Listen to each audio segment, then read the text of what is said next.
Dans cette animation, je vais vous parler de l'effet de serre.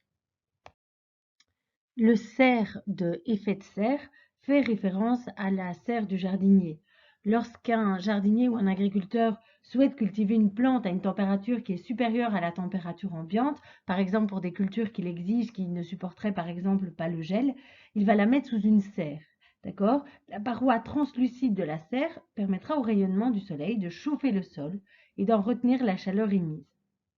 Il y a donc une augmentation de température par rapport à la température ambiante grâce à cette énergie, cette chaleur qui est retenue par les parois de la serre.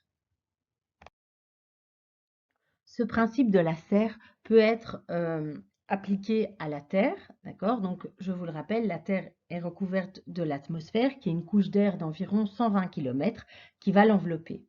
La Terre est éclairée par le Soleil.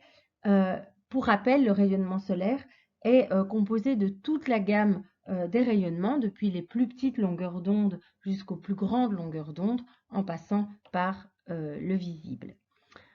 Alors, les rayonnements solaires vont atteindre l'atmosphère. Il y a une partie de ce rayonnement solaire qui va être réfléchie par la surface de l'atmosphère comme un miroir, et une partie qui va être absorbée par cette atmosphère.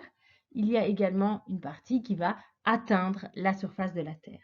Dans la partie qui va atteindre la surface de la Terre, il y a une partie qui va être réfléchie par la surface de la Terre tel un miroir et une partie qui va être absorbée par la Terre. Rappelez-vous, c'est la fameuse notion de l'albédo qui varie d'un type de surface à l'autre. L'albédo, par exemple, des forêts n'étant pas le même que celui des zones, n'étant pas le même que celui des déserts. C'est effectivement aussi dans la théorie sur le bilan radiatif. Dans la partie qui va être absorbée, en fait, la Terre va assimiler cette énergie-là et la renvoyer vers l'atmosphère sous forme de rayonnement infrarouge. D'accord? Donc, elle va transformer cette énergie en rayonnement infrarouge qui a d'autres propriétés que les rayonnements solaires. Une de ces propriétés, c'est effectivement d'être plus facilement retenu par une couche qui compose l'atmosphère et qui est une couche qu'on va appeler la couche de gaz à effet de serre qui, comme son nom l'indique, est composée de gaz à effet de serre. Cette couche va vraiment jouer un rôle d'un vêtement, d'accord, que l'on pourrait porter. Donc le vêtement en lui-même ne produit pas de chaleur, mais il nous réchauffe parce qu'il retient la chaleur que notre corps produit. Ici, la couche de gaz à effet de serre, c'est vraiment quelque part le vêtement de la Terre, parce que la Terre émet un rayonnement, et cette couche de gaz à effet de serre va retenir en tout cas une partie de ce rayonnement. Elle va absorber donc une partie de ce rayonnement et renvoyer vers la Terre une autre partie de ce rayonnement. Il y aura également évidemment de l'énergie qui va quitter l'atmosphère. Voilà. Donc ça, c'est le principe général de l'effet de serre. Il faut savoir que l'effet de serre est à l'origine un phénomène qui est naturel. On retrouve effectivement déjà dans la haute atmosphère, de manière naturelle, des gaz à effet de serre. D'accord? Donc on retrouve, quand on parle de gaz à effet de serre, on parle essentiellement de vapeur d'eau, H2O, du dioxyde de carbone, CO2, du méthane, CH4, du protoxyde d'azote, N2O, ainsi que de l'ozone, O3. L'effet de serre est donc un mécanisme qui est un mécanisme naturel. Sans cet effet de serre, la planète aurait une température moyenne de moins 18 degrés, alors qu'à l'heure actuelle, on est avec une température moyenne de 15 degrés. Imaginons sans effet de serre, de la même façon que les plantes ne savent pas se développer, que certaines plantes ne sauraient pas se développer en Belgique sans une serre. C'est la même chose, le monde vivant tel que nous le connaissons maintenant, avec moins 18 degrés de température moyenne, serait complètement différent. D'accord? Donc en fait, cet effet de serre naturel permet quand même d'élever la température de plus ou moins 33 degrés, ce qui permet finalement à la vie telle que nous la connaissons de se développer. L'effet de serre naturel est donc un mécanisme qui est plutôt bénéfique pour notre planète. Le problème, c'est que les activités humaines vont venir amplifier l'effet de serre par l'émission assez importante de gaz à effet de serre liée à toute une série d'activités. L'industrie, le transport, le bâtiment, l'agriculture.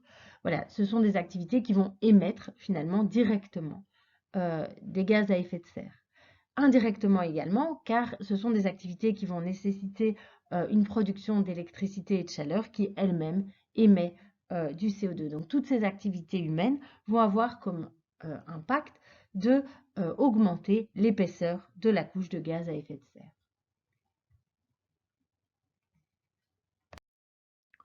Je rappelle ici le mécanisme de l'effet de serre naturel.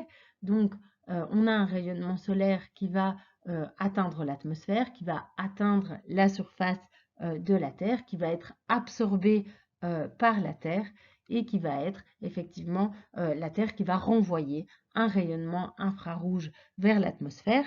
Ce rayonnement infrarouge va être en partie retenu par la couche de gaz à effet de serre, en partie absorbée par la couche de gaz à effet de serre et va pouvoir effectivement aussi quitter l'atmosphère dans une certaine proportion. Le problème, c'est que les activités humaines, je vous l'ai dit, ont renforcé cet effet de serre et créé vraiment un effet de serre qui serait anthropique, donc d'origine humaine. L'effet finalement des activités que nous avons évoquées, l'agriculture, l'industrie, les transports, etc., c'est vraiment de augmenter l'épaisseur de la couche de gaz à effet de serre.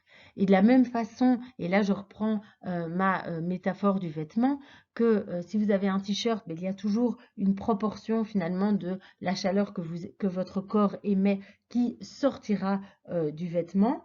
D'accord? Le t-shirt n'étant pas un vêtement très chaud, si on imagine maintenant que l'effet de serre anthropique est un gros pull, mais là, la quantité de chaleur qui est retenue par votre pull est beaucoup plus importante. Et donc ici, c'est la même chose. La quantité d'énergie qui va être retenue par cette couche de gaz à effet de serre qui est épaissie par les activités humaines va être absorbée en plus grande proportion et retenue surtout en plus grande proportion, créant vraiment une quantité de chaleur importante qui retourne vers la Terre. D'accord? Et là, par contre, la proportion d'infrarouge qui va quitter l'atmosphère sera moindre que dans le cas d'un effet de serre simplement naturel. Et donc, on va avoir comme ça une couche de gaz à effet de serre qui va retenir les rayonnements infrarouges et donc maintenir cette chaleur sur Terre. Et donc, là, le réchauffement climatique, en fait, est étroitement lié à cet effet de serre et étroitement lié effectivement aux activités humaines.